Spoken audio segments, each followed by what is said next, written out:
guys, welcome to my channel. As you can see from the title of the video, this is going to be another story time. Indeed, I am going to tell you about the time I rocked up to ITV Studios London demanding, begging to speak to someone about a job.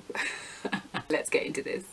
So flashback to the summer of 2016, early May, I saw this job and I applied for it. It looked interesting. I liked the sound of it, like, you know, great benefits. It was in London, ITV, one of the best companies to work for. It looked fun and I thought, why not? Prior to this, like, you know, just being in uni and about to graduate, I really wanted to have something secured for when I did graduate that I can go straight into. I don't know why I was so determined about getting a job, but that is what I wanted to do. I didn't want to wait. I didn't want to, you know, do some side job. I really wanted to just work in TV. Started doing research on graduate jobs. I came across a site which had a bunch of, like, you know, different production companies and agencies that hosted lots of different graduate jobs for students in my position. I came across the job advert for ITV Studios and I thought, this is great, I want to do this. Like, it sounded amazing, you know, and it was a trainee entry-level position and I thought, this is great. Like, you know, I don't have a lot of experience in the industry and this is something that I can do to build my skills and then maybe move on to something else in the future. So anyway, I did my application, I sent it off, you know, and this was just a few days before I went on holiday anyway, so it was sort of like, great, I've done something productive, I'm excited, I'm gonna go away, I'm gonna come back and I'm gonna have a job. I literally thought I was going to have a job by the time I got back. I get back to the UK, I go back to Birmingham, which is where I was staying, which is where my uni was, and I go back and I look and I still haven't heard anything. At this point, it'd probably been about 4 weeks, you know. I was like, I need to know what's going on. I then got a call from another company that I'd applied for work with. This was going to be in the BAFTA House in Piccadilly in London. I was so excited. I was like, yes, this is just what I need to meet people. Like, there'll be a room full of like great inspiring, energetic journalists and TV workers, and this is just what I need in order to, you know, maybe meet someone that can help me just like raise my game. Same time, back in my mind, I was like, I want something full-time. This opportunity is only a one-day thing and I want something substantial. I want something to say, yes, I'm secure and I'm going to have a job. I remember thinking, I'm going to be in London.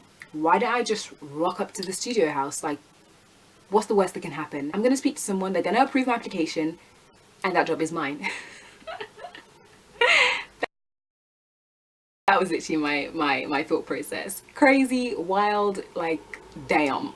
I just don't even know. Fast forward to the day of the journalistic awards. I'm there, I'm working, it's great. I meet a lot of people, have a good conversation, meet a lot of other students in the same boat as me, you know. I then met a woman who actually worked at ITV, funny enough. She was an executive producer in news and factual TV. I wanted to be in entertainment, but I thought, you know what, I'm going to hold on to this opportunity. I'm going to, like, you know, I'm going to try and make the most of this. Her team just won an award for best documentary, and it just so happened that I was actually sat right next to this executive producer, and she was amazing. Then she complimented me on my leather trousers. Like, that's great, that's amazing, thank you. Like, you know, then we just started chatting and she gave me her card. She was like, if you ever want to work or you ever want to gain experience, just give me a call, email me and I'm gonna set it up. And I was like, wow, like, this was fairly easy, this was fairly simple, like, that's amazing, great. I did tell her that I've applied for various jobs with ITV and she was like, yeah, they're very hard, it's very hard to get into ITV, like, you know, they're very selective of the people they let work for them and come in for interviews. And I was like, okay, well, I'm ready for this challenge. So anyway, fast forward to the day after the event, I'm with my friend. She was like, are you gonna still go to to the studio? And I was like, I don't know, man. Around 3 o'clock, I then decided, actually, you know what, I'm just gonna go. So funny, because I didn't have any clothes with me because I only brought my work clothes that I was going to wear to the event that I worked the day before. I ended up having to go through Eunice's wardrobe. Hey girl, yes, I went through your wardrobe. I found some outfits that I liked, and then I messaged her saying, oh, do you mind if I borrow some of your clothes? Already knowing I'm going to wear her clothes. She said yes. So anyway, yeah, I dressed up, I felt all confident, I looked good, I was like, yeah, I'm happy, this is gonna be good. I don't know where the studio is, I've never been there. Like, I'm on my maps, getting lost, asking people if they know where this studio is. I'd never been here before, I didn't know anything, like, I was even getting lost on the tube. But anyway, I then make it to their studios, which, thank God, is a completely different building to the news and factual building. So I was like, yes, ain't nobody, even if the security threw me out, ain't nobody going on my face if I do work with the news and factual team, which was across London anyway. I thought I was going to get there and security was going to be at the gates demanding ID before you get into the building. And so that kind of made me a bit worried, because I was like, oh, I'm going to make this journey, or I'm going to make the journey all the way down here, and I'm not even going to be able to get in because security are going to stop me because I don't have ID. Really enough, I get there, I don't see security, so I'm like, okay. I ran into the building.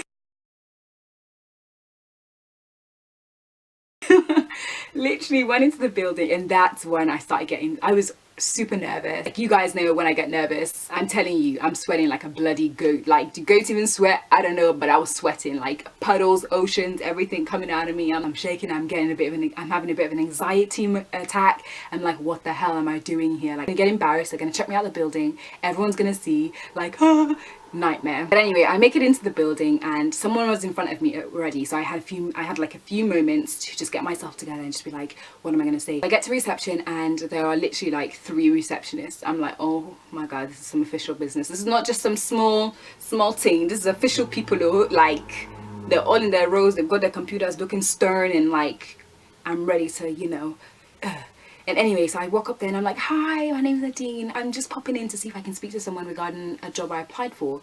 And they were like, what's your name?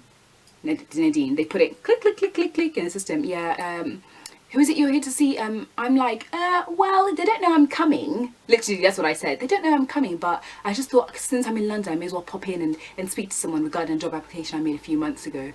They were like, okay, do you have a name? And I'm like, no, but I do have like a recruitment, like I do have an email address of someone that messaged me. So this is what happened. A few weeks back, I did get in contact with the recruitment team, and someone did email me back, and this person just so happened to sign off that generic email with their name. And I was like, okay, cool. Now I have a name, you know. So I was like, oh yeah, actually, her name is da da da da. She emailed me a couple of weeks ago when I emailed her regarding my application. And then they're like, oh, well, if you don't have a meeting, then we can't let you in the building, like no one's gonna come. And I'm like, well, you know, it's just a quick chat just to find out the process, like where my application's at, like what's going on, is it moving forward? And they were like, basically, no one's gonna come down, no one's gonna come see you if you don't have an appointment, no one's here. Like, if you don't have an appointment, no one's gonna come, no one's here. And I'm like, well, it's okay, I can wait. They were like, yeah, they're all busy because no one's expecting you. And super like, this girl is super like stern and like, and I'm there like shaking on the inside, and I'm like, well, you know, it's just a quick chat, it's just a quick chat, it's just a quick chat. And she's like, no, no, no, no, no. My heart is pounding. I'm like, shit, like what the hell, I've come all the way down here for nothing. Then I was like, no, I'm not leaving, like I do want to speak to someone. So I ended up saying, you know what, well, it's fine, I don't mind waiting, I can sit and I can wait for someone to come. They were like, yeah. She was like, then she said to me, one of the receptionists said to me, yeah, that's fine, but you'll be here for a long time. And I was like, oh, it's okay, I've got nowhere to be.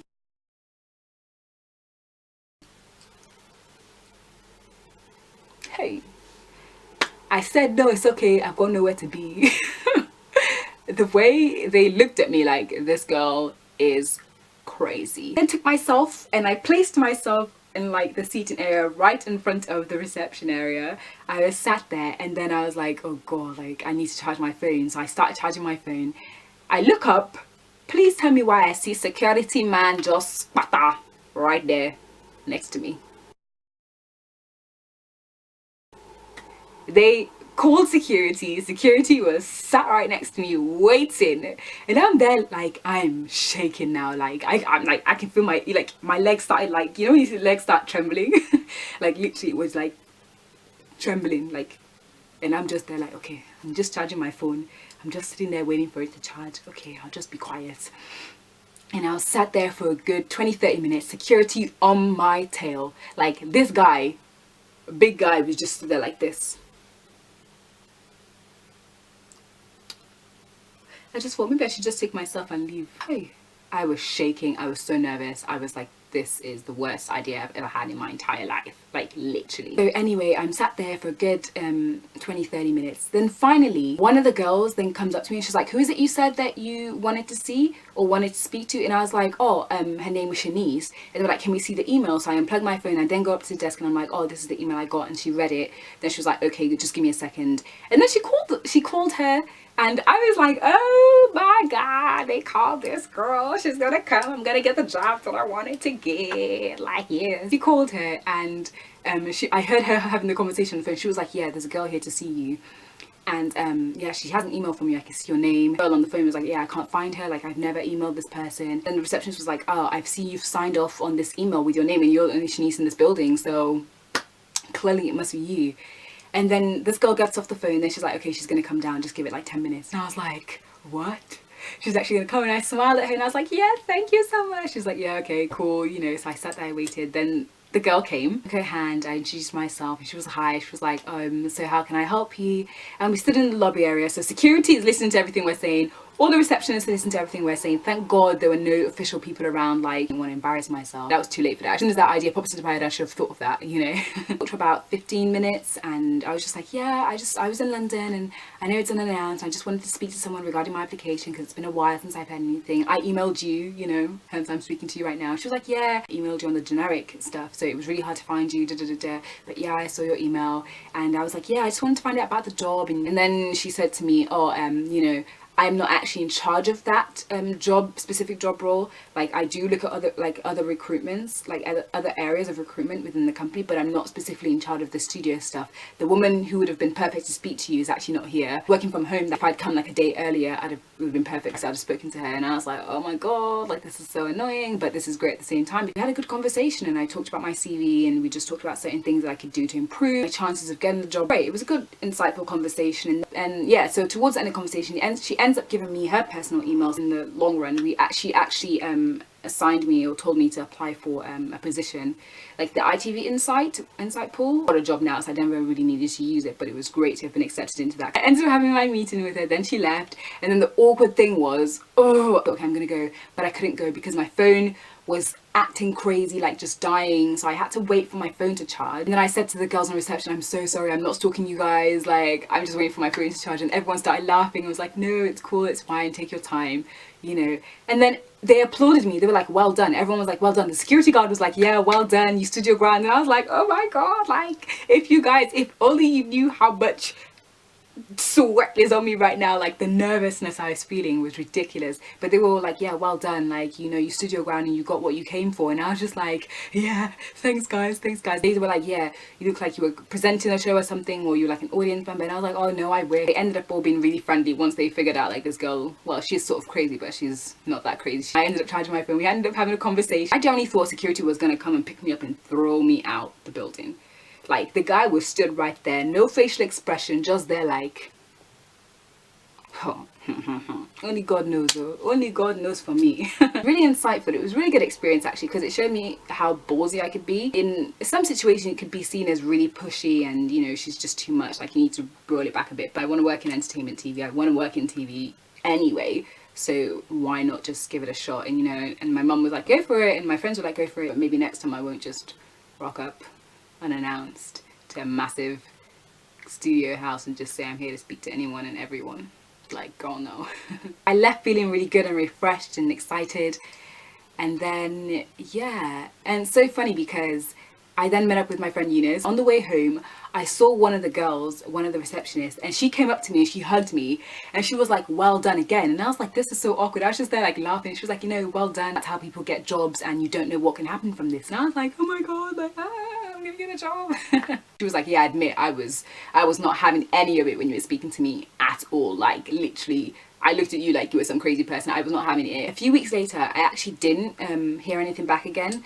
So I emailed Shanice on her private email and she was like, yeah, the person in charge of that is still looking and they're still trying to figure it out. A couple of days later I did hear back, and then I didn't actually get the job that I've applied for. She emailed me privately telling me, yeah, you know, you just didn't have the experience. I know it's an entry-level position, but it's like there would have been at least been some experience with studio stuff, you know, and I just didn't have that. So, you know, they were looking for someone a little bit more above my inexperienced range. It's fine. I mean, you know, at that point I'd already emailed the executive producer in news, and she was like, yeah, come in. So I was like, yeah, even if I don't get a job in entertainment, I'm gonna get a job in in the news side of things. I was like, yes, it's okay, don't worry, you'll see me in your other building. Even though it didn't work out, I'm glad I still did it, because if I didn't, I'd have been like, oh god, what if, you know, or maybe they would have just declined my application and not have given me a reason, which would probably made it even more worse for me, because it's not nice. I know what to work on and where to build more experience, you know. So yeah, that was my experience with running up into ITV demanding to speak to someone about a job and actually getting somewhere with it. Still can't believe I did that. I honestly thought I wouldn't even make it past the gate. I genuinely thought security would have been on my tail. The fact that I actually said, it's fine, I'm gonna wait for someone to come and they actually let me sit there was crazy to me, because damn.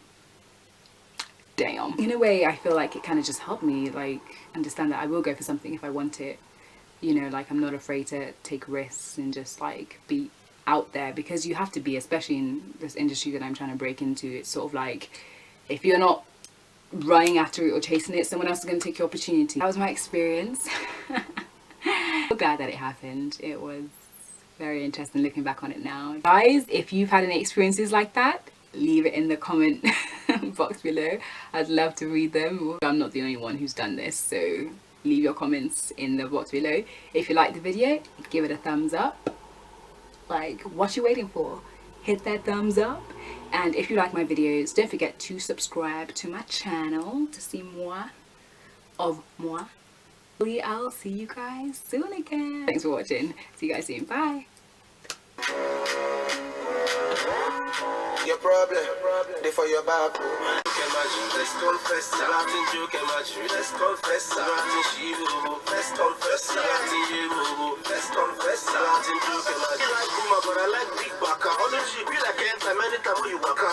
Was joke apart, you don't tell me to suck up. When you see she can't, she know you can see me walk out. You really try, but my wife got me more.